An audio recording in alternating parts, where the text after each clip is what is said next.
मैं रिक्वेस्ट करूंगा कि इन मंच पे आए और मंच की शोभा बढ़ाएं।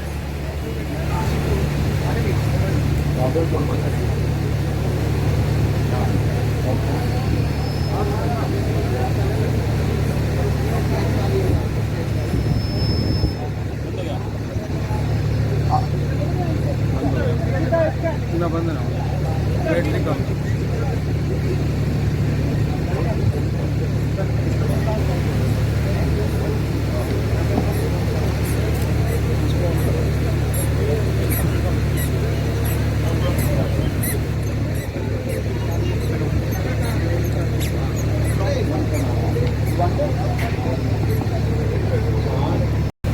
स्वच्छ भारत अभियान में हरियाणा ने पिछले 3 साल में करीब 5,000 करोड़ रुपए खर्च किए हैं। और आप सबको पता है हमारे गांवों की क्या हालत है, आप सबको पता है हमारे शहरों की क्या हालत है।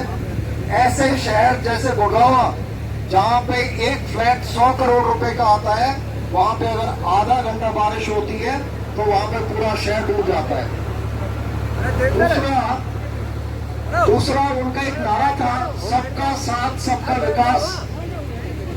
आप और हम अच्छी तरह जानते हैं जितना भारतीय समाज में जितना विघटन हुआ है, जितना बंटवारा हुआ है जाति के नाम पे, धर्म के नाम पे, वो आज तक हिंदुस्तान में कभी नहीं हुआ। हिंदू, मुस्लिम, जाट, ब्राह्मण, हरिजन, वो जो एक इस तरह का जो समाज का बंटवारा है वो इस बीजेपी की देन है। और ये हमारा कांग्रेस का मैनिफेस्टो कहता है कि ये जातिवाद का ये जो बीमारी है इसको खत्म करेंगे।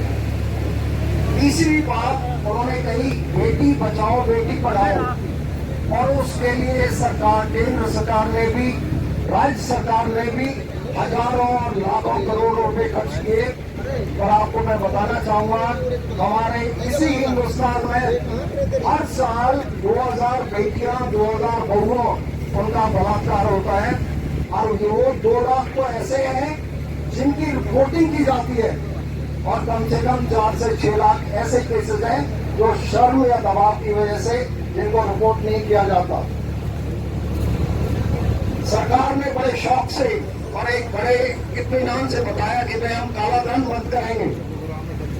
8 नवंबर 2016 का मोदी साहब ने बड़ा रात को डिक्लेयर कर दिया, और रातों रात आपको पता है 3 लाख करोड़ रुपए लोगों की गायब, लोगों की जेब से और राष्ट्र की इकोनॉमी से गायब हो गए। कोई काला धन नहीं मिला।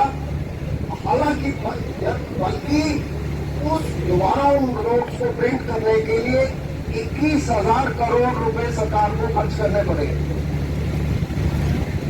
हम सब जानते हैं हमारे देश की सेना हमारा एक मजबूती है, एक बहुत बड़ा गौरव का है। हम हरियाणा में किसान, जवान और खिलाड़ी, ये 3 मुख्य पात्र हैं, और बीजेपी ने इन 3 मुख्य पात्रों को किस तरह से तिरस्कार किया है, किस तरह से उनको सॉफ्ट सर्किटिंग की है, आप सबको पता है। हमारे देश में करीब 15 करोड़ लोग, 15 लाख फौज है। करीब 150 करोड़ लोगों को प्रोटेक्ट करने के लिए हर साल करीब 80 से 90 हजार नौजवान भर्ती होते थे। सरकार ने, बीजेपी सरकार ने ऐसा वो किया, अपनी भी स्कीम लागू की, 4 साल तक नौकरी करो और उसके बाद में घर में आ जाओ। आप ये बताओ, 17 साल का बच्चा, और जो लोग फौज से बिलोंग करते हैं, जो फौज में रहे हुए हैं, 3-4 साल में तो वो बैटल वर्दी भी नहीं होता, वो उसको लड़ाई पे ढंग से भेज भी नहीं सकते। और 17 साल की उम्र में वो एक एम्प्लॉयड हो जाता है, और 21 साल की उम्र में बेरोजगार हो जाता है। तो ये बहुत गलत हुआ है। उसी तरह कितने लोगों ने बड़ी कुर्बानी दी, कितने लोगों ने फौज में सेवा करी, उनकी जो पेंशन का ओवरऑल का जो स्कीम था वो अभी तक लागू नहीं हुआ है।